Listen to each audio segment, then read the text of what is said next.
అమ్మా మీరు ఎంతమంది ఉన్నారమ్మా? ముగ్గురు. ముగ్గురా? వీళ్ళకైతే అమ్మ కూడా నాన్న కూడా లేరంటండి. వాళ్ళ అమ్మమ్మ గారు చూసుకుంటున్నారట. చూసారు కదా ఇల్లు కూడా ఎలా ఉందో. మీ అమ్మమ్మతో ఉంటున్నారా? నువ్వెంత చదువుతున్నావు పాప? పెద్ద. నువ్వెంత చదువుతున్నావు? ఫస్ట్ క్లాసా? మీ అమ్మమ్మ బాగా చూస్తుందా? బాగా చదువుకోండి సరేనా? ఎందుకు ఏడుస్తున్నావు? అయ్యా ఏం కావాలి నీకు? ఏం కావాలమ్మా? ఏడవకూడదు.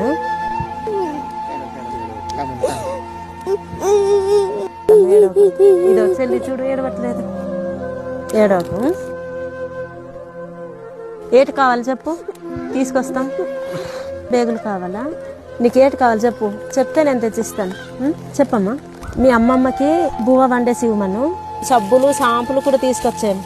అమ్మమ్మకి వండేసి ఇవ్వమనే. వీళ్ళకి బట్టలు కూడా లేనట్టున్నాయి కదా సార్.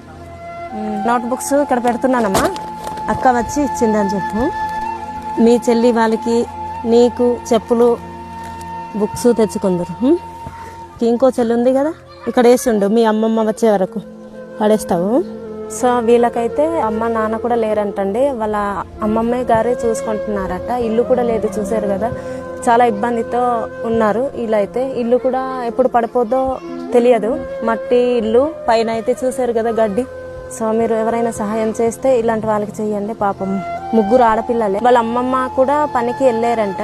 సార్ చెప్తే ఇక్కడ రావడం జరిగింది. ఆధార్ కార్డులు అయితే లేవంట. సరే అమ్మా వెళ్తామే, మళ్ళీ వస్తాం. బాయ్. ఏడవద్దే, మళ్ళీ వస్తాను సరేనా? నోట్ బుక్స్ రాసుకోండి. సో ఇవంతా కూడా ఆనంది శివయోగి గారు పంపించారండి. చాలా థ్యాంక్ యూ సో మచ్ అండి. చాలా ఇబ్బందితో ఉన్నారండి ఈ పిల్లలు అయితే. నిజంగా చెప్పాలంటే నాకు కన్నీరు వచ్చేసింది. వాళ్ళ అమ్మమ్మ గారే చూసుకుంటున్నారటండి. వాళ్ళ అమ్మ నాన్న లేక ఆధార్ కార్డు కూడా లేదంట పాపం. చాలా చాలా థ్యాంక్ యూ సో మచ్ ఆనంద శివ గారు.